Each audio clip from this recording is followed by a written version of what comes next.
हिमाचल आज तक के स्पेस पर आपका स्वागत है। तो चलिए चलते हैं आज की खबरों की और आज की खबरों में क्या खास रहेगा। सबसे पहले बात करते हैं सामाजिक सुरक्षा पेंशन की। सामाजिक सुरक्षा पेंशन योजनाओं के लाभार्थियों को 15 फरवरी से पहले अपना ई-केवाईसी सत्यापन करवाना होगा। अगर आपने अभी तक ई-केवाईसी नहीं करवाया है तो आप अपने नज़दीकी आंगनवाड़ी केंद्र या तहसील कल्याण अधिकारी कार्यालय में जाकर करवा सकते हैं। अगर आप ई-केवाईसी नहीं करवाते हैं तो आपकी पेंशन स्थायी रूप से बंद हो सकती है। आप अपने नज़दीकी जिला कल्याण अधिकारी, तहसील कल्याण अधिकारी, बाल विकास परियोजना अधिकारी से संपर्क कर सकते हैं। यदि किसी असहाय पेंशन भोगी का आधार कार्ड नहीं बना है या उसे अपडेट करवाने की आवश्यकता है तो वह आधार कार्ड अपडेट करवाने के लिए संबंधित तहसील कल्याण अधिकारी से संपर्क कर सकते हैं। हिमाचल प्रदेश विधानसभा का विशेष सत्र 17 फरवरी को बुलाने का प्रस्ताव राज्यपाल को भेज दिया गया है। यह सत्र केंद्र सरकार द्वारा राजस्व घाटा अनुदान आरडीजी व्यवस्था खत्म करने के फैसले पर चर्चा करने के लिए बुलाया जा रहा है। सत्र में मुख्यमंत्री सुखविंदर सिंह सुक्खू और विपक्ष के नेता जयराम ठाकुर सहित सभी विधायक भाग लेंगे। सरकार का लक्ष्य है कि इस सत्र में एकजुट होकर केंद्र सरकार के फैसले का विरोध किया जाए और आरडीजी की बहाली की मांग की जाए। सोलन ग्रामीण भाजपा सहकारिता प्रकोष्ठ के लिए नए सह संयोजकों की नियुक्तियां हुई है, जिसमें महेंद्र सिंह, बलदेव ठाकुर, रविंद्र शर्मा और सुनील दत्त को सह संयोजक बनाया गया है। ये नियुक्तियां तत्काल प्रभाव से लागू हो गई हैं। मंडल संयोजक अर्जुन सिंह ने उम्मीद जताई है कि ये पदाधिकारी केंद्रीय सहकारिता मंत्री अमित शाह के सहकार से समृद्धि के नारे को साकार करने में महत्वपूर्ण भूमिका निभाएंगे। हिमाचल प्रदेश के मुख्यमंत्री सुखविंदर सिंह सुक्खू ने स्वास्थ्य विभाग की समीक्षा बैठक में अधिकारियों को सरकारी स्वास्थ्य संस्थानों में मरीजों की गुणवत्तापूर्ण आवश्यक औषधि सूची एसेंशियल ड्रग्स लिस्ट तैयार करने के निर्देश दिए हैं। इस नई सूची की समीक्षा एक उच्च स्तरीय समिति द्वारा की जाएगी और दवाओं की खरीद सीधे निर्माता कंपनियों से ही की जाएगी, जिससे बिचौलियों के कारण होने वाले देरी को समाप्त करने और अधिक पारदर्शी आपूर्ति श्रृंखला सुनिश्चित करने पर बल मिलेगा। बिलासपुर में 173 ग्राम पंचायतों की मतदाता सूचियां अंतिम रूप में प्रकाशित हो गई हैं।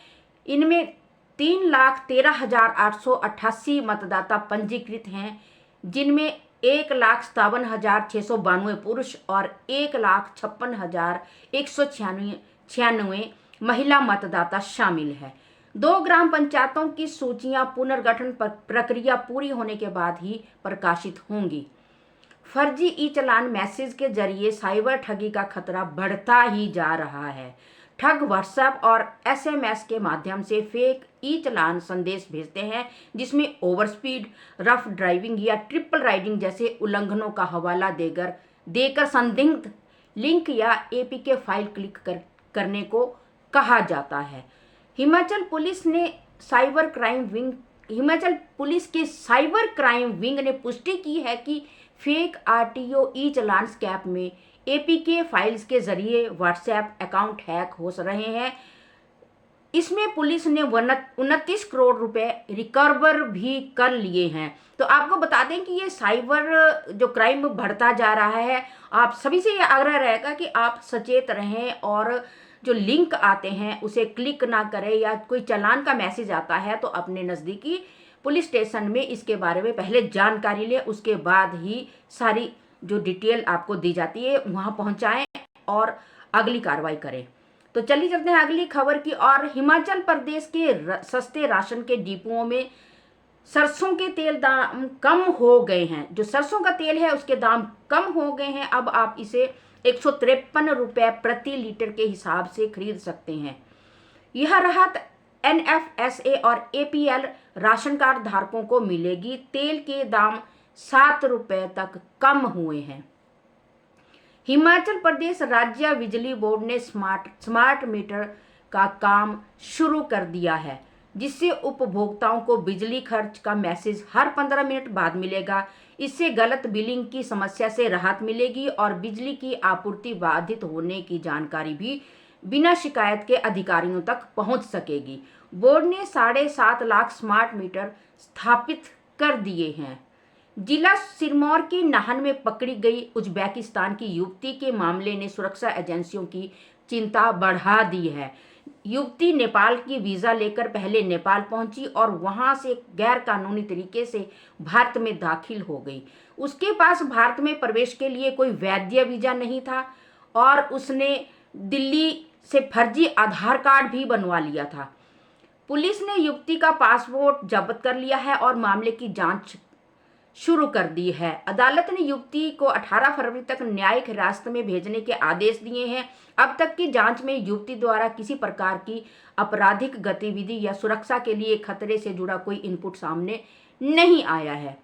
बिलासपुर पुलिस ने चंडीगढ़ मनाली हाईवे पर एक कार सवार युवक को 3.1 ग्राम चिट्टे के साथ गिरफ्तार किया है।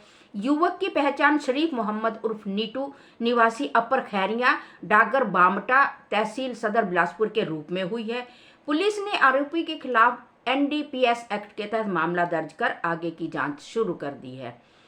कुनिहार स्थित अनादिकालीन शिव तांडव गुफा में शिव महापुराण कथा का दूसरा दिवस श्रद्धा और भक्ति के साथ संपन्न हुआ।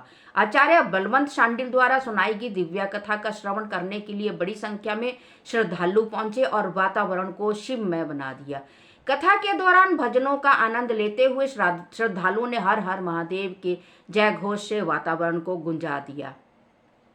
5:30 बजे के बाद विशाल भंडारे का आयोजन किया गया, जिसमें सैकड़ों भक्तों ने प्रसाद ग्रहण किया। हनुमान बड़ोग के विशाल शर्मा ने अर्की बस स्टैंड पर मिले नोटों से भरे पर्स को थाने में जमा कराकर ईमानदारी की मिसाल पेश की है। विशाल शर्मा राजकीय महाविद्यालय अर्की में पढ़ाई कर रहे हैं और उनकी इस पहल को समाज में ईमानदारी और जिम्मेदारी की सराहना की मिसाल माना जा रहा है। पुलिस ने पर्स में रखे ड्राइविंग लाइसेंस के आधार पर मांजू क्षेत्र के एक युवक की पहचान की और उसे सुरक्षित रूप से पर्स लौटा दिया। विशाल शर्मा की ईमानदारी की तारीफ की जा रही है और यह घटना समाज में ईमानदारी के महत्व को दर्शाती है। ये एक बहुत बढ़िया काम हमारे अर्की के युवा लड़के ने किया है। मुख्यमंत्री सुखविंदर सिंह सुक्खू ने आज बिलासपुर जिले के घुमारवी में नेशनल हैंडबॉल प्रतियोगिता के समापन अवसर पर उपस्थित जन समूह को संबोधित करते हुए कहा कि राज्य सरकार विद्यार्थियों को गुणात्मक शिक्षा प्रदान करने के अनेक क्रांतिकारी कदम उठा रही है ताकि वे वैश्विक स्तर पर प्रतिस्पर्धा कर सके। उन्होंने कहा कि प्रदेश सरकार इस वर्ष 1 मार्च के बाद स्कूल के सभी सरकारी और निजी स्कूलों में मोबाइल फोन पर पूर्ण रूप से प्रतिबंध लगा देगी।